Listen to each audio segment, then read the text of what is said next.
Chers amis, bonjour. Nous continuons encore aujourd'hui ce parcours de carême avec les personnages de l'Ancien Testament. Méditer sur chacune de ces figures, c'est un beau chemin, un chemin qui nous prépare à célébrer dans quelques semaines les fêtes pascales. Alors, ces derniers jours, nous avons cheminé avec les juges des personnages hauts en couleur qui ont sauvé Israël de tel ou tel ennemi dans la période entre l'installation en terre promise et les débuts de la royauté. Et alors aujourd'hui et demain, nous allons cheminer avec deux figures féminines, deux figures qui se situent à la toute fin de cette période des juges, mais qui sont surtout là pour préparer les débuts de la royauté. Aujourd'hui, nous allons nous intéresser à Ruth, l'arrière-grand-mère du roi David.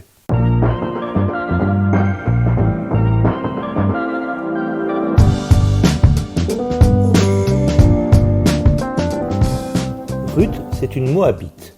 Les Moabites, c'est un peuple qui descend de l'une des deux filles de Lot, Lot qui était le neveu d'Abraham.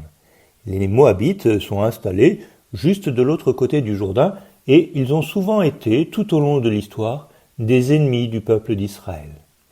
L'histoire de Ruth, elle commence avec Noémie, sa belle-mère. Noémie est une femme originaire de Bethléem, mais suite à une famine, elle émigre avec son mari, Élimélec, et ses deux fils au pays de Moab. Le mari, Élimélec, meurt rapidement. Les deux fils se marient, chacun avec une Moabite, mais l'un et l'autre meurent également. Noémie se retrouve ainsi avec ses deux belles-filles étrangères. C'est alors qu'elle décide de retourner à Bethléem et elle propose aux deux belles-filles de rester en Moab. Et c'est ce que fait Orpa, mais Ruth, elle, décide de suivre sa belle-mère. Où tu iras, j'irai. Où tu demeureras, je demeurerai. Ton peuple sera mon peuple, et ton Dieu sera mon Dieu, dit Ruth à Noémie. Alors quand elles arrivent à Bethléem, la situation de ces deux femmes n'est guère reluisante. Ruth décide d'aller glaner pour assurer sa survie et celle de sa belle-mère. Par chance, elle se retrouve dans le champ de Boz, un parent de sa belle famille, un parent qui la traite bien. Orientée par sa belle-mère, Ruth vient s'allonger discrètement une nuit auprès de Boz, qui passait la nuit sur son aire pour surveiller sa récolte. Boz reconnaît l'honnêteté et la fidélité de Ruth, et il s'engage à la prendre sous sa protection en exerçant un droit de rachat qui était lié à sa parenté avec Élimélec, donc le mari défunt de Noémie. Fidèle à sa parole, Boz exerce son droit de rachat et il épouse Ruth. Ruth devient enceinte et elle enfante un fils auquel on donne le nom de Obed. Ainsi, cette famille, qui avait été marquée par la mort d'Élimélec, puis la mort des deux fils de Noémie, elle devient à nouveau une famille dans laquelle la vie jaillit. Plus que cela, cette vie aura une remarquable postérité. Obed, c'est le père de Jessé, et Jessé, c'est le père de David. L'évangile de saint Matthieu commence avec la généalogie de Matthieu, et on trouve ainsi cette partie de la généalogie. Boz, de son union avec Ruth, engendra Obed, Obed engendra Jessé, et Jessé engendra le roi David.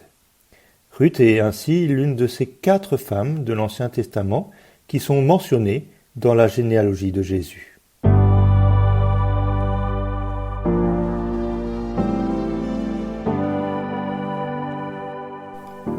Alors comment l'histoire de Ruth peut-elle inspirer aujourd'hui notre chemin de carême ? Je retiendrai 3 points. D'abord, une justice fidèle récompensée. L'histoire de Noémie et de Ruth, c'est une histoire d'épreuve. Noémie, et Ruth à sa suite, marquée par la famine, par la mort. Dans une telle détresse, les tentations sont grandes pour l'une et pour l'autre, soit de se décourager en se laissant entraîner vers la mort, soit de recourir à des moyens douteux pour assurer sa survie. Typiquement, une étrangère comme Ruth, dans les conditions dans lesquelles elle se trouve lorsqu'elle va à Bethléem, elle aurait pu être tentée par la prostitution ou par le vol. Et au fond, on aurait même compris ce geste dans la misère dans laquelle elle se trouvait, surtout si ce geste devait profiter à sa belle-mère Noémie. Et bien pourtant, Ruth n'a jamais eu recours à des moyens douteux. Elle est restée du début à la fin de son histoire, quelles que soient les difficultés, parfaitement honnête et droite. Et c'est d'ailleurs la première chose que Boz remarque chez cette femme. On m'a bien rapporté tout ce que tu as fait pour ta belle-mère après la mort de ton mari, comme tu as quitté ton père, ta mère et ton pays natal pour te rendre chez un peuple que tu n'avais jamais connu, ni d'hier, ni d'avant-hier. Ruth aurait pu profiter de certaines situations pour retirer certains avantages. Elle ne l'a pas fait.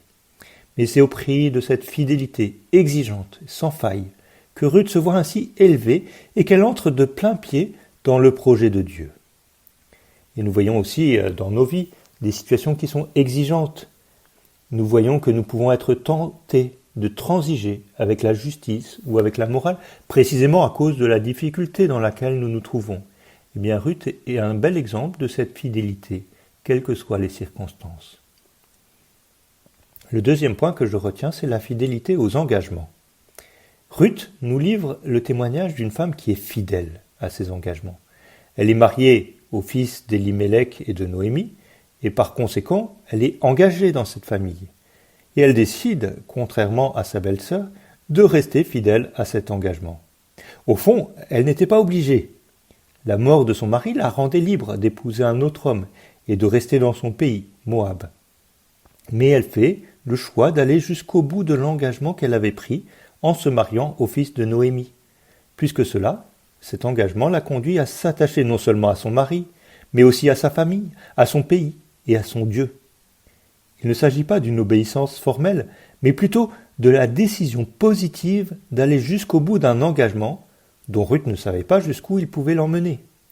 Là aussi, cet engagement, qui a certainement été pour Ruth de l'ordre du déracinement, a produit en elle un fruit magnifique. C'est l'attachement à cet engagement qui l'a conduit à connaître le Dieu d'Israël. On pourrait dire que l'engagement envers le fils de Noémie l'a conduite de proche en proche à connaître Dieu. Eh bien, pour nous-mêmes, c'est un bel encouragement à aller jusqu'au bout de nos engagements. Là aussi, pas dans une obéissance formelle, mais plutôt dans la dynamique d'un chemin, un chemin qui, à travers nos petites décisions, nous conduit au Seigneur. Enfin, je retiens chez Ruth l'ouverture à l'étranger. On ne mesure peut-être pas assez l'originalité du livre de Ruth dans le contexte de l'Ancien Testament. Pour beaucoup de lecteurs juifs, cette histoire devait être très surprenante. On découvre en particulier que l'arrière-grand-mère de David n'était pas israélite. Elle était même moabite. Plus que cela, le livre de Ruth donne en exemple une femme moabite. L'histoire est à peu près aussi surprenante que lorsqu'on voit les habitants de Ninive se convertir comme un seul homme en réponse à la proclamation de Jonas. En entendant cette histoire, les auditeurs juifs du livre de Ruth sont invités à considérer leur relation aux étrangers. Si c'est une Moabite qui leur a donné le grand roi David, est-ce que ce n'est pas une invitation à considérer tout le bien qui peut nous être apporté par des étrangers ? Il y a certainement là une invitation à ne pas laisser monter d'abord la suspicion, mais à considérer la bonté qui peut s'exprimer dans l'étranger, qui plus est s'il est pauvre. Nous voyons évidemment comment cette ouverture à l'étranger peut nous rejoindre aujourd'hui dans ce chemin de carême.